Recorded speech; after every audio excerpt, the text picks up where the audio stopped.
अगर तुम चलने के लिए तैयार हो तो मंजिल तुम्हारे सामने झुकने के लिए तैयार हो जाएगी। हेलो बच्चों, स्वागत है आपका आपके YouTube चैनल एनाटॉमिकल बायोलॉजी में। प्यारे बच्चों, इस कथन को एनाटॉमिकल बायोलॉजी के छात्रों ने एक बार फिर से सिद्ध कर दिया है कि अगर आप मेहनत का साथ पकड़ते हैं तो सफलता आपका दामन चूमेगी।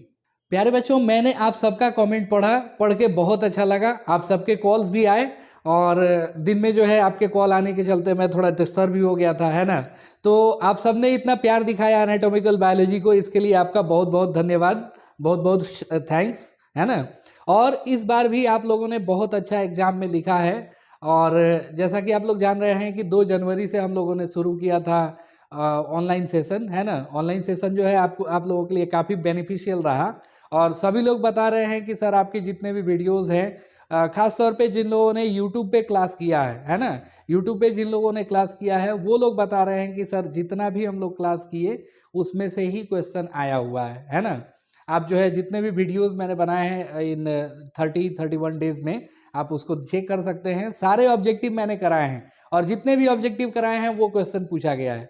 तो प्यारे बच्चों, हम बता दें कि गोपालगंज का पहला इंस्टीट्यूट एनाटॉमिकल बायोलॉजी है जो क्वालिटी एजुकेशन की बात करता है। आपको बायोलॉजी में एक बेहतरीन क्वालिटी एजुकेशन जो है प्रोवाइड करता है। इस बात की मिसाल आप हर साल देते हैं। हर साल आप लोग जो है इतना अच्छा रिजल्ट लाके जो है मिजाज खुश कर देते हैं। और प्यारे बच्चों, इस साल से जो है एनाटॉमिकल बायोलॉजी ने ऑनलाइन ऑफलाइन दोनों क्लासेस स्टार्ट किए हैं। और ऑनलाइन क्लासेस तो पहले भी चलते थे, लेकिन उनका पैटर्न जो है अब थोड़ा अलग होगा। ऑनलाइन क्लासेस जो है वो अब बिल्कुल ही अलग पैटर्न से स्टार्ट हो रहे हैं इस साल, ठीक है ना। तो आप जितने भी आपके प्यारे दोस्त हैं, आप उन सबको जो है ऑनलाइन क्लास से जोड़िए, ऑफलाइन क्लास से जोड़िए, उनको एनाटॉमिकल बायोलॉजी के बारे में बताएं।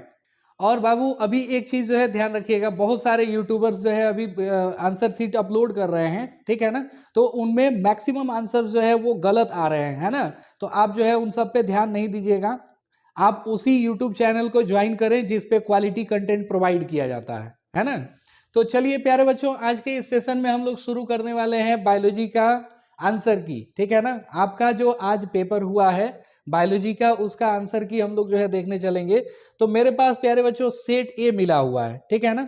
अब सेट ए में जो है हम लोगों को देखना होगा कि इसमें जो है कौन कौन से क्वेश्चंस दिए गए हैं, ठीक है ना।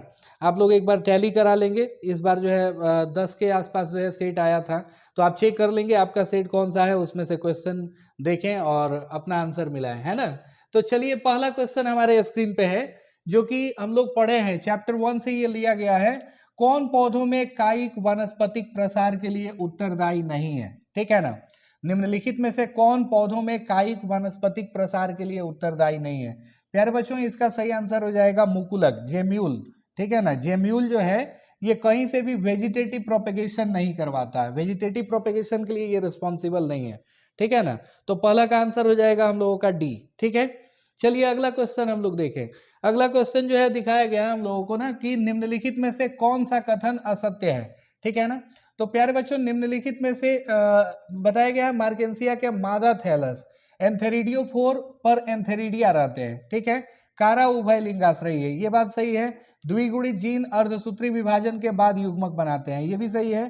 क्लेमाइडोमोनास में अचल बीजाणु बनते हैं, ये भी सही है, ठीक है ना। हम लोगों को ना असत्य कथन चुनना है। तो प्यारे बच्चों, असत्य कथन यहाँ होगा ये मादा थैलस के एंथेरिडियोफोर पर एंथेरिडिया रहते हैं। प्यारे बच्चों, मादा थैलस को हम लोग आर्किगोनियोफोर कहते हैं, कई बार मैंने पढ़ाया हुआ है।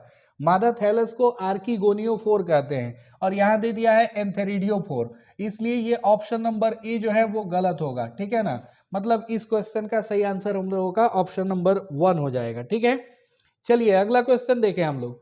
पूछा जा रहा है ना कि which of the following statement is incorrect. तो अभी मैंने बताया antheridia are present on antheridiophore of female thallus of marchantia, ठीक है ना। मार्केंसिया में बेशक जो है दो होते हैं, क्या चीज, थैलस, ठीक है ना। एक आर्किगोनियोफोर, एक एंथेरिडियोफोर।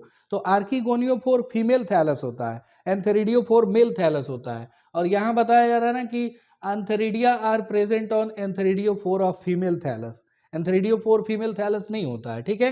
तो ए नंबर ऑप्शन जो है इसका गलत हो जाएगा। चलिए अगला क्वेश्चन देखें। कम से कम आपका क्लास शुरू हुआ है ना, कम से कम मैंने इस क्वेश्चन को 1000 बार कराया है, 1000 बार। फरवरी से आपका बैच स्टार्ट हुआ और फरवरी से बैच स्टार्ट होने के बाद कल तक, कल के लाइव क्लास में भी आप लोग देखेंगे ये क्वेश्चन जो है कई बार आया हुआ है, बंगाल का आतंक किसको कहते हैं? तो प्यारे बच्चों, बंगाल का आतंक हम लोग कह देते हैं जलकुंभी को, ठीक है ना, वाटर हायासिंथ को हम लोग कहते हैं। चलिए अगला क्वेश्चन देखें। अगला क्वेश्चन जो है दिया गया है ना कि निम्नलिखित में से कौन लघु बीजाणुधानी का हिस्सा नहीं है? निम्नलिखित में से कौन लघु बीजाणुधानी का हिस्सा नहीं है? अंतस्थिसियम, बाह्य त्वचा, टेपेटम और बीजांड द्वार। बीजांड द्वार जो है इसका हिस्सा नहीं है। लघु बीजाणु का यानी माइक्रोस्पोरेंजियम का हिस्सा माइक्रोपाइल नहीं है। माइक्रोपाइल जो है प्यारे बच्चों हमने बताया है कि ये एम्ब्रायो सैक में होता है, ठीक है ना, एम्ब्रायो सैक में होता है, ये एम्ब्रायो सैक में माइक्रोपाइल होता है, ठीक है ना। तो माइक्रोपाइल जो है वो इसका हिस्सा नहीं होगा, ठीक है। तो आपको फोर्थ का आंसर हो जाएगा डी। चलिए अगला क्वेश्चन हम लोग देखें। बताया जा रहा है ना कि आवृत बीजी पौधों में निम्नलिखित में से किस कोशिका के विभाजन के पश्चात दो नर युग्मक बनते हैं? ठीक है ना, आवृत बीजी में निम्नलिखित में से किस कोशिका के विभाजन के पश्चात दो नर युग्मक बनते हैं? ठीक है ना प्यारे बच्चों, इसी क्वेश्चन के लिए जो है मैंने कहा था आपसे कि आप सारे यूट्यूब चैनल पे नहीं जाएं, है ना, कुछ अपना दिमाग भी अप्लाई करें। जो भी टीचर बता रहे हैं आप उनको नहीं देखें, थोड़ा सा आपको अपना माइंड अप्लाई करना होगा। क्योंकि आप ही लोगों में से किसी का कमेंट आया हुआ था कि सर ये मैंने देखा था एक दूसरे यूट्यूब चैनल पे, वहां पे जो है इसका आंसर लघु बीजाणु मातृ कोशिका लगवाया गया। तो प्यारे बच्चों आप सभी को बताया गया है कि पॉलन ग्रेन में दो कोशिकाएं होती हैं, ठीक है ना, एक बड़ी कोशिका जिसको वेजिटेटिव न्यूक्लियस हम लोग बोलते हैं या वेजिटेटिव सेल, और एक जेनरेटिव सेल होता है। जेनरेटिव सेल ही आगे डिवाइड होके ना दो मेल गैमिट बनाता है। तो यहाँ पे यही पूछा जा रहा है कि दो मेल गैमिट किससे बनते हैं? तो प्यारे बच्चों इसका आंसर हो जाएगा जनन कोशिका, ठीक है ना, जनन कोशिका इसका आंसर हो जाएगा, ठीक है। इसलिए मैंने शुरुआत में ये लाइन बताई थी कि आप लोग जो है सभी पे ध्यान नहीं देंगे, बस आप लोग क्वालिटी कंटेंट पे ध्यान देंगे, ठीक है ना, जहाँ पे थोड़ा सा क्वालिटी को मेंटेन किया गया है। तो देखिए, which of the following cells divides to form two male gametes in angiospermic plants? तो प्यारे बच्चों अभी मैंने बताया इसका आंसर हो जाएगा जेनरेटिव सेल, ठीक है ना, जेनरेटिव सेल। देखिए निम्नलिखित में से कौन अंड समुच्चय से नहीं जुड़ा है? अंड समुच्चय से नहीं जुड़ा है। देखिए कई बार मैंने बताया है कि ये जो एम्ब्रायो सैक का स्ट्रक्चर है ना बहुत इंपॉर्टेंट है, और इससे हर बार कोई ना कोई सवाल देगा जरूर, चाहे जैसे भी दे, थोड़ा सा घुमा के क्वेश्चन पूछा जा सकता है लेकिन क्वेश्चन पूछेगा जरूर, ये चीज रहेगा, ठीक है ना। तो इसमें पूछा जा रहा है ना कि कौन सा अंड समुच्चय से नहीं जुड़ा है। तो देखिए यहाँ पे फिलीफॉर्म एपरेटस होता है, तंतु रूपी समुच्चय होता है, इन दोनों को सिनर्जिड हम लोग कहते हैं, सहायक कोशिकाएं, और इसको अंड कोशिका कहते हैं। तो अंड कोशिका होगा नहीं, तंतु रूप समुच्चय होगा नहीं, और सहायक कोशिका होंगी नहीं। तो एक ही हमारा ऑप्शन बचता है प्रतिव्यासांत कोशिकाएं, प्रतिव्यासांत कोशिकाएं हो जाएंगी, एंटीपोडल सेल्स हो जाएंगी आंसर, ठीक है ना, एंटीपोडल सेल्स, वो एग एपरेटस से जो है एसोसिएटेड नहीं है, ठीक है। चलिए अगला क्वेश्चन हम लोग देखें। अगला क्वेश्चन जो है बताया गया है ना कि घास के बीज में प्रसल्क एस्क्यूटेलम को क्या कहते हैं? प्यारे बच्चों आप सभी बताइए इसका आंसर क्या होगा, आप सभी बताइए क्या होगा इसका आंसर। घास के बीज में प्रसल्क एस्क्यूटेलम को क्या कहते हैं? भ्रूणपोष, बीजपत्र, बीज आवरण, भ्रूणीय अक्ष, ठीक है ना, हम लोगों को इतना सारा ऑप्शन दिया है, ठीक है ना। Scutellum present in seeds of grass is called cotyledon. इनका सही आंसर हो जाएगा हम लोगों का बीज पत्र, इसका सही आंसर हो जाएगा हम लोगों का क्या चीज? बीज पत्र हो जाएगा, ठीक है। तो चलिए अगला क्वेश्चन हम लोग देखते हैं। पूछा जा रहा है ना कि सगर्भता के कितने महीने के बाद, सगर्भता के कितने माह बाद भ्रूण के पाद और अंगुलियां विकसित होने लगती हैं? तो प्यारे बच्चों ये भी कई बार मैंने बताया है, अभी आप कल का वीडियो देखेंगे, कल के सब्जेक्टिव में मैंने इसको टिक करवाया था कि आप सगर्भता से जुड़ी हुई सारी घटनाएं एक बार याद कर लें, सारी घटनाएं एक बार देख लें, ठीक है ना। तो इसका सही आंसर जो हो जाएगा ना 6 मंथ हो जाएगा। हम लोगों को पढ़ाया गया था कि जो सेकेंड ट्राइमेस्टर होता है उसके बाद जो है ये चीजें देखने को मिलती है, लिम्स और डिजीज जो है वो डेवलप हो जाते हैं, ठीक है ना। चलिए अगला क्वेश्चन हम लोग देखें। अगला सवाल जो है पूछा जा रहा है ना कि निम्नलिखित में से कौन भारी मात्रा में प्रोजेस्टेरॉन स्रावित करता है? देखिए प्यारे बच्चों भारी मात्रा में प्रोजेस्टेरॉन स्रावित करने का काम जो होता है वो कौन करता है आप बताएं? Graafian follicle, corpus albicans, primary follicle, corpus luteum, कई बार हम लोग पढ़े हुए हैं कि पीत पिंड जो होता है ना, पीत पिंड कॉर्पस ल्यूशियम, यही भारी मात्रा में प्रोजेस्टेरोन स्रावित करने का काम करता है। ये अगला सवाल हम लोग देखते हैं। अगला सवाल जो हम लोगों से पूछा जा रहा है ना कि after ovulation ovum is surrounded by a group of cells. Ovulation के बाद, अंडोत्सर्ग के बाद जो है अंडाणु कोशिका के एक समूह से घिरा होता है और ये किरीट कोरोना रेडिएटा की सेल्स से घिरा होता है। कोरोना रेडिएटा, जोना पेलुसिडा की भी लेयर होती है, लेकिन जोना पेलुसिडा जो है इसका आंसर नहीं होगा क्योंकि कहा जा रहा है by a group of cells, ठीक है ना, तो वहां पे कोरोना रेडिएटा हो जाएगा। चलिए अगला क्वेश्चन हम लोग देखें। बताया जा रहा है निम्नलिखित में से कौन कोशिका अगुणित है? अंडजननी कोशिका नहीं होगा, प्राथमिक अंडक नहीं होगा, युग्मनज तो द्विगुणित होता है, कई बार बताए हुए हैं। तो एक ही ऑप्शन बच जा रहा है हमारा, द्वितीयक अंडक। सेकेंडरी ऊसाइट जो होता है ना, सेकेंडरी ऊसाइट ये डिप्लॉयड होता है, हैप्लॉइड होता है, ठीक है ना, ये हैप्लॉइड होता है सेकेंडरी ऊसाइट। चलिए अगला क्वेश्चन देखें हम लोग। अगला क्वेश्चन कहा गया है ना कि एक गर्भ निरोधक गोली जो गैर एस्टेरॉइडल है उसे क्या कहते हैं? एक बार नहीं, आपको 100 बार बताए हुए हैं कि CDRI लखनऊ में डेवलप की गई एक गोली से सवाल हमेशा आता है, ठीक है ना। CDRI लखनऊ हो गया, ठीक है ना। CDRI लखनऊ ने यानी अपने भारत में बनने वाली जो है पहली गोली विकसित करी थी, सहेली, ठीक है ना, जो कि एक गैर एस्टेरॉइडल गोली है। तो प्यारे बच्चों, आप कल के भी वीडियोस को देखें एक बार, कल के वीडियोस में मैंने आपको ये क्वेश्चन बताया हुआ है। चलिए अगला क्वेश्चन हम लोग देखें। बताया जा रहा है ना कि a new contraceptive pill which is non steroidal is referred to as Saheli, है ना। एक और क्वेश्चन हम लोगों को दिया गया है ना कि 2001 की जनगणना के अनुसार भारत की जनसंख्या वृद्धि दर क्या है? देखिए यहाँ पे थोड़ा सा ना क्वेश्चन मिस्टेक किया हुआ है।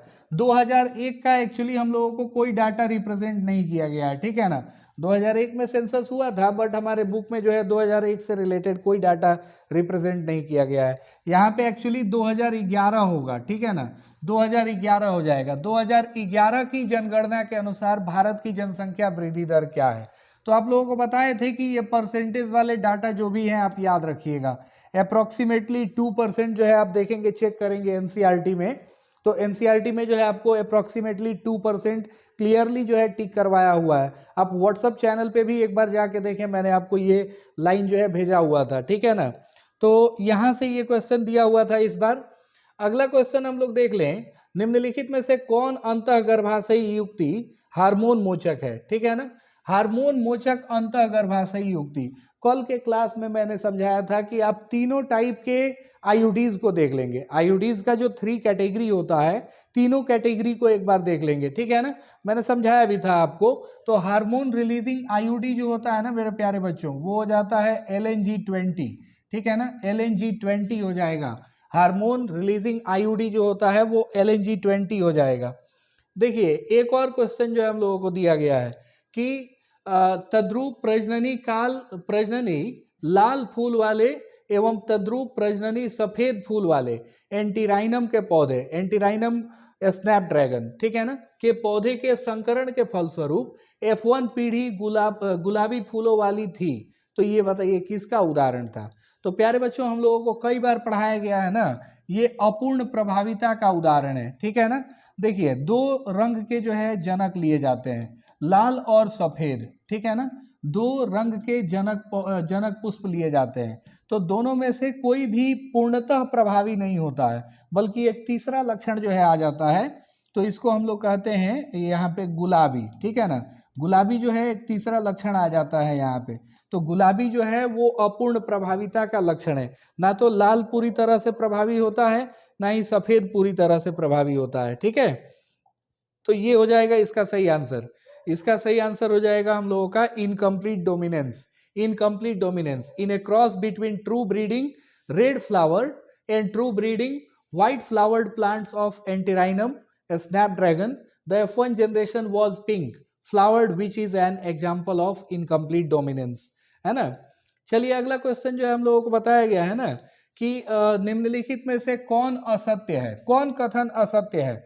लक्षणों का निर्धारण कारक करते हैं, बिल्कुल सही है, कारक विविक्त होते हैं, ये जो है ना गलत आंसर है। फैक्टर्स आर डिस्क्रीट, ये जो है गलत आंसर है प्यारे बच्चों, ये गलत आंसर है। In pea factors are in pair, ये तो हम लोग जानते हैं, फैक्टर्स जो है वो पेयर में होते हैं। Alleles blend with each other, ये भी होता है, ठीक है ना। तो गलत ऑप्शन जो है हो जाएगा फैक्टर्स आर डिस्क्रीट। ठीक है, चलिए स्वतंत्र अभ्यूहन के नियम का कोशिकीय आधार क्या है? स्वतंत्र अभ्यूहन के नियम का कोशिकीय आधार क्या है, ये क्वेश्चन पूछा गया है। अलील का सम्मिश्रण नहीं होना। देखिए एक युग्म के अलील युग्मक बनते समय जो है पृथक होते हैं, ये स्वतंत्र अभ्यूहन के नियम का कोशिकीय आधार है। ठीक है ना, तो इसका ऑप्शन आप जो है बी टिक किए होंगे अगर, तो बहुत सही होगा। ठीक है, देखिए ये भी what is the cytological basis of law of independent assortment, इसका सही आंसर हो जाएगा alleles of a pair separate during gamete formation. Gamete formation के टाइम एलिल्स जो होते हैं वो सेपरेट होते हैं। ठीक है, वंशागति का क्रोमोसोमल सिद्धांत किसने प्रतिपादित किया? तो सटन और बावेरी, सटन और बॉवेरी, ये इसको हम लोग जो है सटन और बॉवेरी परिकल्पना के नाम से जानते हैं, सटन बॉवेरी हाइपोथेसिस के नाम से भी जानते हैं। क्लास में मैंने आपको पढ़ाया हुआ था, ये कई बार जो है आपको बताया हुआ है। बताइए निम्नलिखित में से कौन सा गुणसूत्रीय विकार नहीं है? ठीक है ना, क्रोमोसोमल डिसऑर्डर नहीं है। देखिए क्लाइनफेल्टर सिंड्रोम हम लोग जानते हैं क्रोमोसोम के इधर उधर होने से होता है, डाउन सिंड्रोम भी और टर्नर सिंड्रोम भी। ठीक है ना, एक बच गया हीमोफीलिया हमारा। तो हीमोफीलिया जो है ना वो जेनेटिक डिसऑर्डर है, वो क्रोमोसोमल डिसऑर्डर नहीं है। ठीक है ना, क्रोमोसोमल डिसऑर्डर नहीं है, वो जेनेटिक डिसऑर्डर है। तो हीमोफीलिया इसका सही आंसर होगा। देखिए अगला क्वेश्चन जो है बहुत बढ़िया दिया है, जो कि चैप्टर 6 से लिया गया है। डीएनए का एक्स किरण विवर्तन आंकड़ा किसने दिया था? मॉरिस विल्किंस और रोजालिंड फ्रैंकलिन। ठीक है ना, मॉरिस विल्किंस और रोजालिंड फ्रैंकलिन ने जो है ये आंकड़े प्रस्तुत किए थे। तो इसका सही आंसर हो जाएगा हम लोगों का ऑप्शन नंबर ए।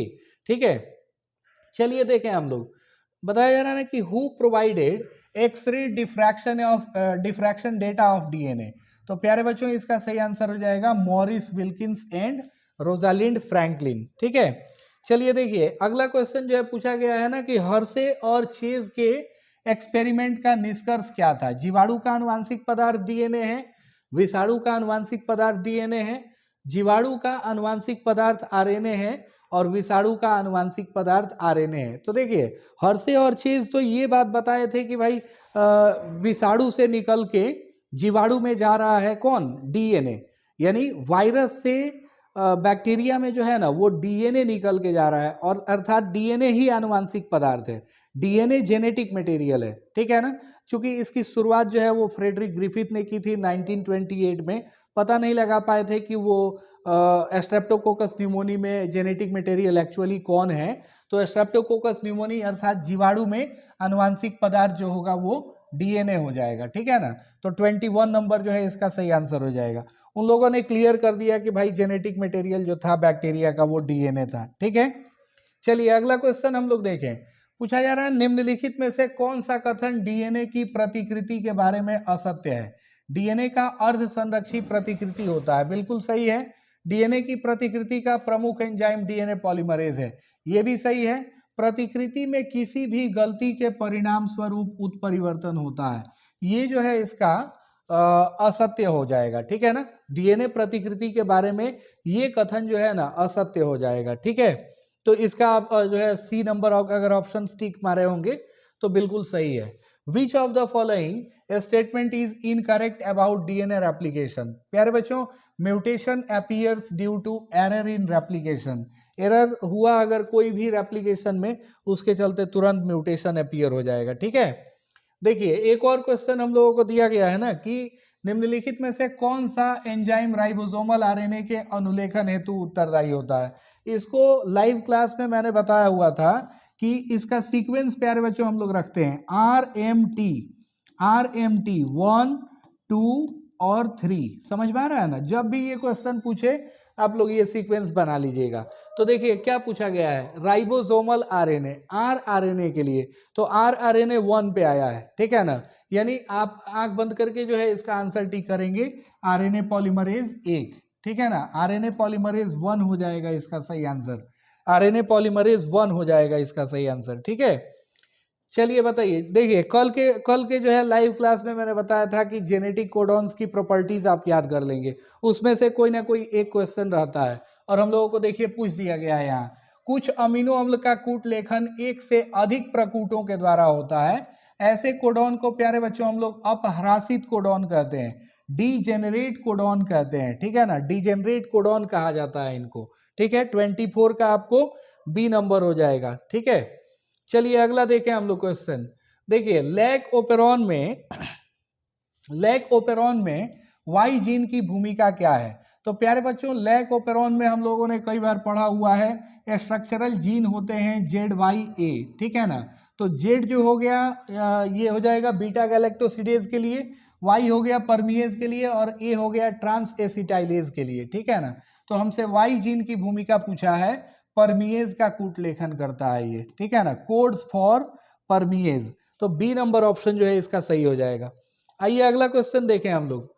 अगला क्वेश्चन जो है पूछा जा रहा है ना कि पूरा जीवी प्रमाण किसके अध्ययन पर आधारित है? भ्रूणीय विकास, जीवाश्म, तुलनात्मक शरीर विज्ञान, अपसारी विकास।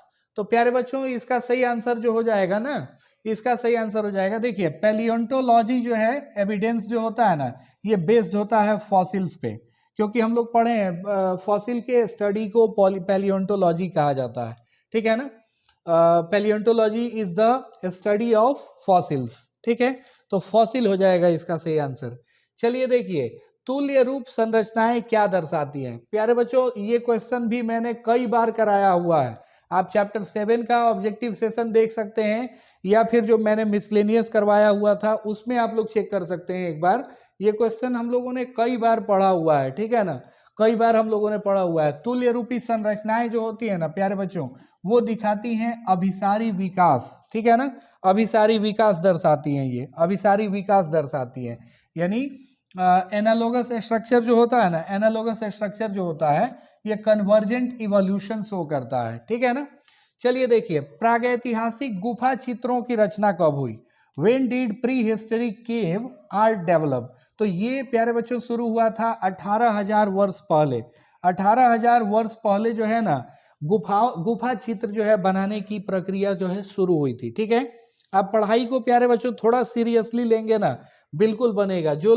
सभी लोग बताए हैं कि जिन लोगों ने थोड़ी बहुत पढ़ाई करी है उनका एक भी क्वेश्चन नहीं छूटा है, चाहे वो सब्जेक्टिव हो या ऑब्जेक्टिव हो। जो लोग ऑनेस्टी दिखाए हैं ना उनका सारा क्वेश्चन बन गया है, टोटल क्वेश्चन बन गया है। और पढ़ाई जो है ना वो ईमानदारी की चीज है, आप इसमें किसी को बेवकूफ बना के जो है नहीं हासिल कर सकते हैं कुछ भी, चाहे वो टीचर हो, पेरेंट्स हो या खुद आप हो, ठीक है ना।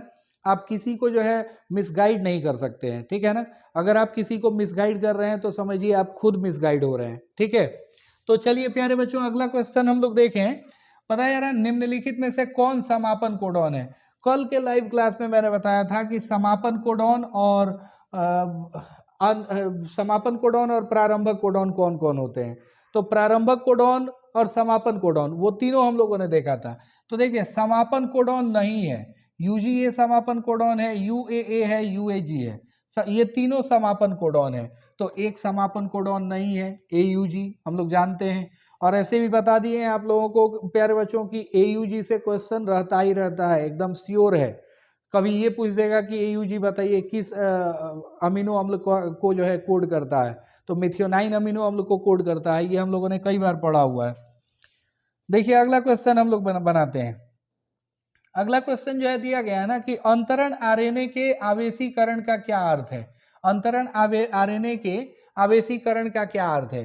सजातीय अंतर आरएनए से अमीनो अम्लों का जोड़ना, ठीक है ना, सजातीय अंतरण आरएनए से अमीनो अम्लों का जोड़ना, इसी को हम लोग कहते हैं अंतरण आरएनए का, टी आरएनए का चार्जिंग, ठीक है ना। Charging of T RNA topic हम लोग पढ़े थे चैप्टर 6 में, उसका ये जो है दिया हुआ है हम लोगों को, ठीक है ना।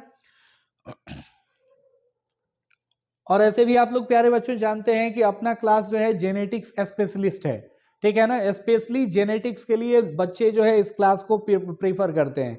एनाटॉमिकल बायोलॉजी में जिन लोगों ने भी जेनेटिक्स की क्लास करी हुई है, जेनेटिक्स में उनको ग्रेजुएशन तक जो है कोई दिक्कत नहीं आएगी, ये आप लोग खुद जो है इस बात का प्रूफ है, ठीक है। तो चलिए देखें अगला question, what is the meaning of charging of tRNA? Linking of amino acids with cognate tRNA, ठीक है ना, ये क्वेश्चन हो गया। चलिए अगला क्वेश्चन हम लोग देख लें। निम्नलिखित में से कौन असंक्रामक रोग है? निम्नलिखित में से कौन असंक्रामक रोग है? असंक्रामक रोग प्यारे बच्चों हम लोग जानते हैं कैंसर हो जाएगा, ठीक है ना, कैंसर हो जाएगा, कैंसर को हम लोग असंक्रामक रोग कहते हैं। आइए अगला सवाल हम लोग देखें। अगला सवाल जो है दिया गया हम लोगों को ना कि निम्नलिखित में से किस रक्त कोशिका को पीएमएनएल भी कहते हैं। तो पीएमएनएल हम लोग कहते हैं न्यूट्रोफिल्स को। न्यूट्रोफिल्स जो होते हैं इनको हम लोग पीएमएनएल कहते हैं, ठीक है ना। न्यूट्रोफिल्स को पीएमएनएल कहते हैं।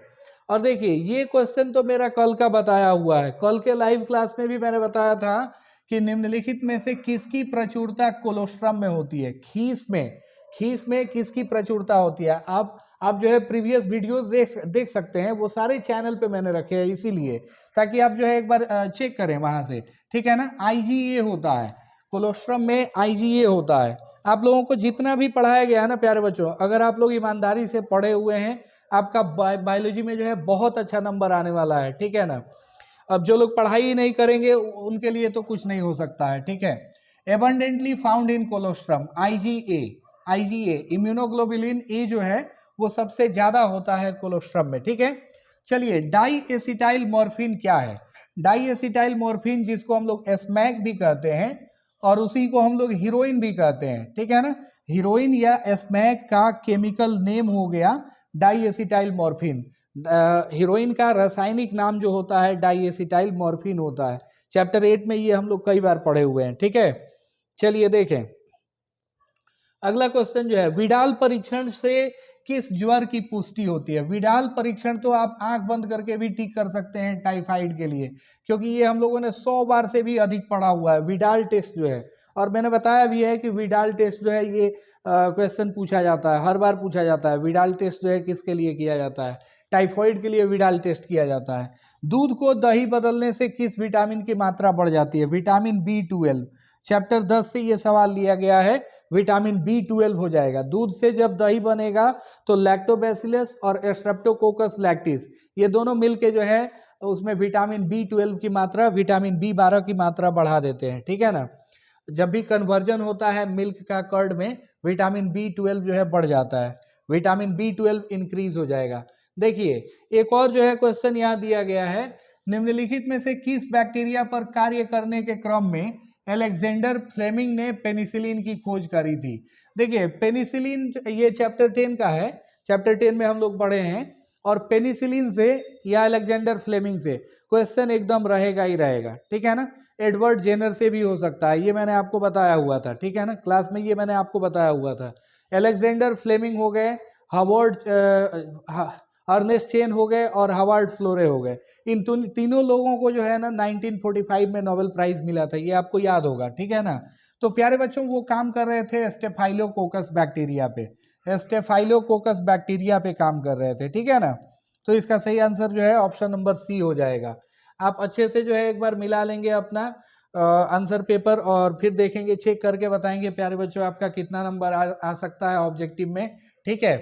चलिए देखिए निम्नलिखित में से कौन कोलेस्ट्रॉल के संश्लेषण को रोकता है। कोलेस्ट्रॉल के संश्लेषण को कौन रोकता है प्यारे बच्चों, आप बताइए एक बार जरा इसका आंसर कौन होगा।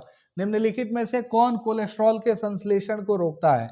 देखिए हम लोगों ने पढ़ा हुआ है कि स्टैटिन, ठीक है ना, ये भी चैप्टर 10 से क्वेश्चन लिया गया है, चैप्टर 10 का ये क्वेश्चन है। स्टैटिन हो गया, देखिए स्टैटिन हो गया, साइक्लोस्पोरिन ए हो गया, स्ट्रेप्टोकाइनेज हो गया, ये जितने भी एंजाइम्स आपको मैंने बताए हुए थे चैप्टर 10 में, उनसे हर बार एक ना एक क्वेश्चन रहता है, आपको मैंने कई बार बताया होगा, ठीक है ना। पादप कोशिका से संपूर्ण पौधा बनाने की क्षमता को क्या कहते हैं। पूर्ण सख्तता कहते हैं, टोटीपोटेंसी कहते हैं। देखिए ये चैप्टर 9 से हम लोगों को क्वेश्चन दे दिया है प्यारे बच्चों, ये चैप्टर 9 के लास्ट टॉपिक उत्तक संवर्धन से ये क्वेश्चन दिया गया है, ठीक है ना। टोटीपोटेंसी, टोटीपोटेंसी हम लोग कहते हैं, हैबरलैंड ने इसकी खोज करी थी, टोटीपोटेंसी की खोज हैबरलैंड ने की थी, ठीक है। चलिए अगला क्वेश्चन हम लोग देखें। देखिए कहा जा रहा है ना कि हिसारडेल निम्नलिखित में से जानवरों में से किसकी नस्ल है। ये हिसारडेल जो है वो किसकी नस्ल है। तो हम लोगों ने पढ़ा है ये भैंस की नस्ल है, सॉरी भेड़ की नस्ल है प्यारे बच्चों, ये भेड़ की नस्ल है, ठीक है ना, भेड़ की नस्ल है ये हिसारडेल, ठीक है। तो हर बार जो ये भी क्वेश्चन हम लोगों को चैप्टर 9 से लिया गया है, हर बार ना एक संकर जीव से क्वेश्चन पूछा जाता है, एक हाइब्रिड से क्वेश्चन पूछा जाता है। तो इस बार हिसारडेल का नाम जो है पूछ दिया है, ठीक है। कई बार जो है करन स्विस, करन फ्राई, होल्स्टीन फ्रिसियान का पूछा जाता है। तो ये सारे इंपॉर्टेंट टॉपिक्स हैं और आप लोगों को बताया गया है, ये क्लास में आप लोगों को बताया गया है। देखिए कहा जा रहा है निम्नलिखित में से किस तकनीक के प्रयोग से पीला मोजैक वायरस प्रतिरोधी मूंग दाल प्राप्त किया जाता है। प्यारे बच्चों इसका आंसर हो जाएगा उत्परिवर्तन प्रजनन। Which of the following techniques was used to get yellow mosaic virus resistant moong lentil. ठीक है ना, तो इसका हो जाएगा म्यूटेशन ब्रीडिंग। ठीक है ना, सही आंसर हो जाएगा म्यूटेशन ब्रीडिंग। बताया जा रहा है ना कि डीएनए के खंडों का गमन एनोड की तरफ इलेक्ट्रोफोरेसिस में होने का कारण क्या है। कारण है डीएनए खंडों का। देखिए डीएनए खंड जो है ना रीड आवेशित होते हैं, आप लोगों को कई बार बताए हुए हैं।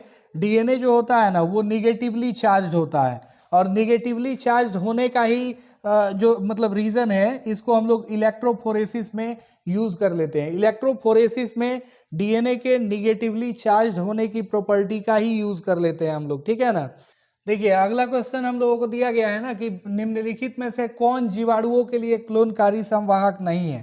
ठीक है ना, तो प्यारे बच्चों क्लोनकारी संवाहक विच of the following is not a cloning vector for bacteria. Bacteriophage इसका सही आंसर हो जाएगा। ठीक है ना, बैक्टीरियोफेज जीवाणु भोजी जो होता है ना, जीवाणुओं के लिए क्लोनकारी संवाहक नहीं है। ठीक है ना, आइए अगला क्वेश्चन हम लोग देखें। अगला क्वेश्चन दिया गया है ना निम्नलिखित में से किस विधि से पुनर्योगज डीएनए को सीधे जंतु कोशिका में भेजा जाता है। तो इसका हो जाएगा माइक्रो इंजेक्शन। माइक्रो इंजेक्शन के थ्रू हम लोग जो है ना डीएनए को भेजते हैं जंतु कोशिका में। ये भी क्वेश्चन कई बार मैंने पढ़ाया हुआ है। ये क्वेश्चन और इसके जस्ट पहले वाला क्वेश्चन प्यारे बच्चों आप लोगों को बायोटेक्नोलॉजी से दिया गया है। Biotechnology principles and processes chapter 11 के ये दोनों क्वेश्चन है। ठीक है ना, इसीलिए बताते हैं चैप्टर 11 जो है बहुत ज़्यादा इंपॉर्टेंट है। देखिए ये भी जो है चैप्टर 11 का ही दिया हुआ है हम लोगों को क्वेश्चन। डीएनए के पृथक्करण हेतु कवक को किस एंजाइम से संसाधित करते हैं। कई बार प्यारे बच्चों मैंने आपको बताया हुआ है, कवक को काइटिनेज से संसाधित करते हैं, और जीवाणु को लाइसोजाइम से संसाधित करते हैं, पादप कोशिका को सेल्यूलेज से संसाधित करते हैं। ठीक है ना, ये इसका सही आंसर हो जाएगा। चलिए अगला क्वेश्चन हम लोग देखें। बताया जा रहा है निम्नलिखित में से कौन पीबीआर 322 में नहीं है। पीबीआर 322 में कौन नहीं है। प्यारे बच्चों टी डीएनए होता है। टी डीएनए जो है वो हम लोगों को पढ़ाया गया है कि ये पीबीआर 322 में नहीं है, क्योंकि हम लोगों को मालूम है ओआरआई होता है। ओआरआई रेस्ट्रिक्शन साइट भी होते हैं, 8 रेस्ट्रिक्शन साइट होते हैं इसमें, और प्रतिजैविक प्रतिरोधी जीन भी होते हैं, एंटीबायोटिक रेजिस्टेंट जीन भी होते हैं, 2 होते हैं ये। ठीक है ना, तो ये तीनों चीजें होती है, ORI, restriction site, antibiotic gene. T DNA नहीं होता है। ठीक है ना, चलिए अगला क्वेश्चन हम लोग देखें। अगला क्वेश्चन जो है हम लोगों को बताया गया ना, यदि बाहरी जीन का निवेशन टेट्रासाइक्लिन प्रतिरोधी जीन में कर दिया जाए तो पुनर्योगज प्लाज्मिड का एम्पिसिलिन प्रतिरोध समाप्त हो जाएगा। ठीक है ना, एम्पिसिलिन प्रतिरोध समाप्त हो जाएगा। तो प्यारे बच्चों 47 का जो है आप अगर ए टिक किए हुए हैं तो आपका आंसर बिल्कुल सही है। ठीक है ना, if a foreign DNA is inserted in tetracycline resistant gene the recombinant plasmid will loss ampicillin resistance. ठीक है ना, ये भी क्वेश्चन देखिए 11 चैप्टर से दिया गया है, तो आप देख लीजिए खुद ही 11 चैप्टर का कितना वेटेज है। इसीलिए बताते हैं कि आपको बोर्ड एग्जाम हो या कॉम्पिटिटिव एग्जाम हो, सब में जो है जरूरी होता है, 11 चैप्टर बहुत जरूरी होता है। ठीक है, और देखिए चलिए अगला क्वेश्चन जो हम लोगों को दिया गया है ना, निम्नलिखित में से किस जीवाणु से ताप अस्थायी डीएनए पॉलीमरेज प्राप्त किया जाता है।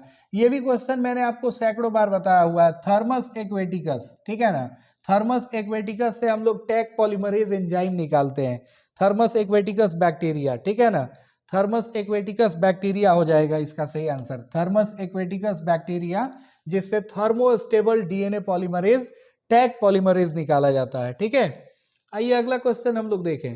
पूछा जा रहा है ना कि निम्नलिखित में से कौन सा जीवाणु कीटनाशक प्रोटीन संश्लेषित करता है। कौन सा जीवाणु विच of the following bacteria सिंथेसाइजेज insecticidal protein. Agrobacterium हो गया, ई कोलाई हो गया, आर्की बैक्टीरिया हो गया, और बैसिलस थोरिंजियंसिस हो गया। हम लोगों को कई बार बताया गया है इंसेक्टिसाइडल प्रोटीन जो है बीटी जनरेट करता है, बैसिलस थोरिंजियंसिस जनरेट करता है। तो इसका सही आंसर हम लोगों का ऑप्शन नंबर बी हो जाएगा। आइए अगला क्वेश्चन देखें हम लोग। प्यारे बच्चों अगला क्वेश्चन देखें, अल्फा 1 एंटीट्रिप्सिन की उपयोगिता क्या है। देखिए अल्फा 1 एंटीट्रिप्सिन की उपयोगिता जो होती है ना, एम्फाइसेमा के उपचार में की जाती है। ठीक है ना, in the treatment of emphysema, emphysema के उपचार में जो है अल्फा 1 एंटीट्रिप्सिन का यूज होता है। ठीक है ना, ये मोलिकुलर डायग्नोसिस में आपको पढ़ाए हुए हैं चैप्टर 12 में, ठीक है। तो देखिए अगला क्वेश्चन जो हम लोगों को दिखाया गया है ना, निम्नलिखित में से किस विधि द्वारा न्यूक्लिक अम्ल का प्रवर्धन होता है? Amplification of nucleic acid is done by PCR, polymerase chain reaction. चलिए अगला क्वेश्चन हम लोग देखें। बताया गया ना, which of the following methods is use for amplification of nucleic acid? It is the process of PCR, PCR polymerase chain reaction. देखिए next question हम लोगों को दिया गया है ना, किस पीएच पर बैसिलस थुरिंजिएंसिस के द्वारा संश्लेषित कीटनाशक प्रोटीन सक्रिय हो जाता है? क्षारीय पीएच पर, ठीक है ना, क्षारीय पीएच पर, यानी अल्कालाइन पीएच। अल्कालाइन पीएच पर जो है ना, इसके अंदर जो इंसेक्टिसाइडल प्रोटीन होता है वो एक्टिव हो जाता है, ठीक है ना। बैसिलस थुरिंजिएंसिस में जो इंसेक्टिसाइडल प्रोटीन होता है वो एक्टिव हो जाता है, बॉलवर्म को स्टोमक, बॉलवर्म के स्टोमक यानी गट को जो है फोड़ देता है, ठीक है ना। तंबाकू के पौधे में सूत्रकृमि के संक्रमण को रोकने हेतु आरएनए व्यातीकरण का प्रयोग किया जाता है, जिसमें सूत्रकृमि विशिष्ट जीनों को किस संवाहक से डाला जाता है? किस संवाहक से डाला जाता है? आरएनए आई टेक्निक के बारे में मैंने पढ़ाया हुआ था आपको। नेमाटोड को प्रिवेंट करने के लिए जो है ना, टोबैको प्लांट में इसको डाला जाता है, टोबैको प्लांट में इसको डाला जाता है। तो बताइए इसका सही आंसर कौन होगा? देखिए हमने बताया था कि एग्रोबैक्टीरियम जो होता है ना, एग्रोबैक्टीरियम ट्यूमिफेसियंस, ठीक है ना, जिसमें टीआई प्लाज्मिड होता है, उसके थ्रू जो है हम लोग ट्रांसफर करते हैं, ठीक है। ये भी चैप्टर 12 का क्वेश्चन है, तो देख लीजिए 11-12 का कितना इंपॉर्टेंस है, ठीक है ना। अब देखिए ये बहुत इंपॉर्टेंट सवाल है हम लोगों का, बासमती चावल की कितनी किस्में भारत में उगाई जाती हैं? तो प्यारे बच्चों कई बार हम लोगों ने पढ़ा हुआ है कि भारत में बासमती चावल की 27 किस्में उगाई जाती है, ठीक है ना। देखिए अगला क्वेश्चन, निम्नलिखित में से कौन संगठन जीएम अनुसंधान संबंधी कार्यों की वैधानिक एवं जीएम जीवों के सन्निवेश की सुरक्षा पर निर्णय लेता है? ठीक है ना। तो देखिए हम लोगों को बनाया गया है जेनेटिक इंजीनियर्ड अप्रूवल कमेटी, ठीक है ना, जीईएसी। जीईएसी जो होता है ना, वो जितने भी जीएमओ होते हैं उन सब पे अपनी नजर रखती है, कंट्रोल करके रखती है, समझ में आया ना, कंट्रोल करके रखती है। जो भी हम लोग जेनेटिकली मॉडिफाइड ऑर्गेनिज्म बनाते हैं उन सबको वेरीफाई कराने के लिए हम लोगों को जीईएसी के पास ले जाना होता है, ठीक है ना, जेनेटिकली इंजीनियर्ड अप्रूवल कमेटी, ठीक है। चलिए ये भी चैप्टर 12 से जो है क्वेश्चन हम लोगों को दिया गया है। देखिए रामदेव मिश्रा का नाम जो है किस क्षेत्र में अनुसंधान से जुड़ा हुआ है? तो प्यारे बच्चों हम लोगों ने पढ़ा है पारिस्थितिकी के संबंध में जो है रामदेव मिश्रा का नाम जुड़ा हुआ है, ठीक है ना। रामदेव मिश्रा का नाम जो है पारिस्थितिकी में जुड़ा हुआ है, इकोलॉजी से जुड़ा हुआ है रामदेव मिश्रा का नाम, ठीक है। चलिए अगला क्वेश्चन देखें, तापक्रम के बारे में निम्नलिखित में से कौन सा कथन असत्य है? तापक्रम के बारे में निम्नलिखित में से कौन सा कथन असत्य है? प्यारे बच्चों तापक्रम जो है सबसे महत्वपूर्ण पर्यावरणीय कारक है। तापक्रम विषुवत रेखा से ध्रुवीय क्षेत्र की तरफ घटता है और तापक्रम ऊंचाई बढ़ने से बढ़ता है। तापक्रम पहाड़ के शिखर पर कम होता है। देखिए तापक्रम जो होता है ना पहाड़ के शिखर पर कम होता है। देखिए अगला क्वेश्चन जो हम लोगों को दिया गया है ना कि वांछित विशेषकों ट्रेट को विकसित करने का कार्य प्राकृतिक वर्ण द्वारा किस स्तर पर किया जाता है? तो प्यारे बच्चों इसका आंसर हो जाएगा व्यष्टि स्तर पर, ठीक है ना। At which level natural selection operated to evolve the desired traits? Individual level, ठीक है ना, व्यष्टि स्तर पे किया जाता है। चैप्टर 7 से ये क्वेश्चन हम लोगों को दिया हुआ है, ठीक है ना, चैप्टर 7 से ये क्वेश्चन दिया गया है। देखिए चैप्टर 4 का ये क्वेश्चन हम लोगों को दिया गया है, मानव समष्टि के आयु पिरामिड में जनन पूर्व, जनन श्रम और जन्मोत्तर आयु वर्ग के व्यक्तियों का प्रतिशत क्रमशः घटते क्रम में है, तो यह प्रतिबिंबित करता है कि समष्टि बढ़ रहा है, घट रहा है, स्थिर है या अस्थिर है। प्यारे बच्चों बताइएगा इसका आंसर क्या होगा? आप इसका आंसर बताइए तो। When percentage of individuals of pre reproductive and post reproductive phase is in decreasing order in the age pyramid of human population, it shows that population is expanding, ठीक है ना, बढ़ रहा है, population is expanding। चैप्टर 4 में भी इसका थोड़ा सा डिस्क्रिप्शन है, चैप्टर 13 में भी है, चैप्टर 13 में भी इसका डिस्क्रिप्शन हम लोगों को दिया गया है। निम्नलिखित में से कौन जीवन काल में एक बार प्रजनन करते हैं? निम्नलिखित में से कौन जीवन काल में एक बार प्रजनन करते हैं? प्रशांत महासागरीय साल्मन मछली और बांस, ठीक है ना, पैसिफिक साल्मन हो गई और बम्बू हो गया। कई बार ये भी पढ़ाया गया है आप लोगों को। बम्बू से एक क्वेश्चन आता ही है, 50 से 100 साल में इसमें फूल आते हैं, एक बार आते हैं जीवन काल में, ठीक है ना। इस तरह से कई क्वेश्चन जो है पूछे जाते हैं बम्बू से। देखिए अगला क्वेश्चन हम लोग डिस्कस करें, वार्बलर की 5 निकटतः संबंधित जातियों के साथ साथ रहने का क्या कारण था? स्पर्धी अपवर्जन, संसाधन विकास, परजीविता और सहभोजिता। बताइए प्यारे बच्चों इसका आंसर क्या होगा? What was the reason for coexistence of 5 closely related species of warblers? देखिए इसका सही आंसर हो जाएगा रिसोर्स पार्शनिंग, ठीक है ना, रिसोर्स पार्टीशनिंग, संसाधन विभाजन हो जाएगा इसका सही आंसर, ठीक है ना। चलिए अगला क्वेश्चन हम लोग देखें, निम्नलिखित में से कौन सा पौधा विषैला हृदय ग्लाइकोसाइड उत्पन्न करता है? कौन सा पौधा विषैला हृदय ग्लाइकोसाइड उत्पन्न करता है? देखिए इसका सही आंसर हो जाएगा कैलोट्रोपिस, कैलोट्रोपिस हो जाएगा इसका सही आंसर, ठीक है ना, कैलोट्रोपिस। चलिए अगला क्वेश्चन हम लोग देखें। अगला क्वेश्चन जो है ये चैप्टर 14 से हम लोगों को दिया गया है, निम्नलिखित में से कौन अपघटक है? ये क्वेश्चन भी मैंने आपको कई बार कराया हुआ है। फंजाई और बैक्टीरिया, डिकम्पोजिशन टॉपिक में जो है हम लोगों ने पढ़ा है, फंजाई और बैक्टीरिया जो है ना ये सबसे अच्छे डिकम्पोजर है। डिकम्पोजर यही है, ठीक है ना, फंजाई और बैक्टीरिया यही डिकम्पोजर है। देखिए ये भी क्वेश्चन मैंने आपको कई बार बताया हुआ है। ये क्वेश्चन पूछता है कि HIV निम्न में से किस कोशिका पर आक्रमण करता है? हेल्पर टी सेल्स जो है हम लोगों ने पढ़ा हुआ है, हेल्पर टी सेल्स। यहाँ टी हेल्पर सेल्स लिख दिया है, हम लोग हेल्पर टी सेल्स पढ़े हैं, ठीक है ना। तो अब उतना नहीं समझ पाइएगा तो फिर पढ़ने से कोई फायदा नहीं है। देखिए अगला क्वेश्चन जो है हम लोग देखें, जल विलेय अकार्बनिक पोषक पदार्थों का मृदा के पोषक तत्वों में प्रवेश क्या कहलाता है? ठीक है ना। तो प्यारे बच्चों इसका सही आंसर हो जाएगा निछालन, ठीक है ना, लीचिंग हम लोग कहते हैं, लीचिंग कहते हैं। Going down of inorganic water soluble nutrients into the soil nutrient is called as leaching, ठीक है ना, लीचिंग हो जाएगा इसका सही आंसर। देखिए नेक्स्ट क्वेश्चन जो हम लोगों को दिया हुआ है ना, रॉबर्ट मे के अनुसार वैश्विक जातीय विविधता कितनी है? तो प्यारे बच्चों रॉबर्ट मे ने बताया था 7 मिलियन, ठीक है ना, रॉबर्ट मे ने बताया था 7 मिलियन, IUCN ने बताया था 1.5 मिलियन, ठीक है ना। तो रॉबर्ट मे और IUCN दोनों में से कोई एक पूछा जाता है इसमें से क्वेश्चन, तो इसके बारे में भी मैंने आपको बताया हुआ था। रॉबर्ट मे के जितने भी डाटा रिप्रेजेंट किए गए हैं आप उनको एक बार देख लेंगे, ठीक है। देखिए अगला पूछा गया है ना कि भारत की जैव विविधता विश्व की कुल जैव विविधता का कितना प्रतिशत है? 8.1% हो जाएगा, ठीक है ना। इंडिया का जो बायोडाइवर्सिटी है ना, ये पूरे वर्ल्ड का ग्लोबल बायोडाइवर्सिटी का 8.1% है, ठीक है। देखिए विक्टोरिया झील की किकलिड मछलियों के 200 से अधिक जातियों के विलोपन का कारण क्या था? ठीक है ना।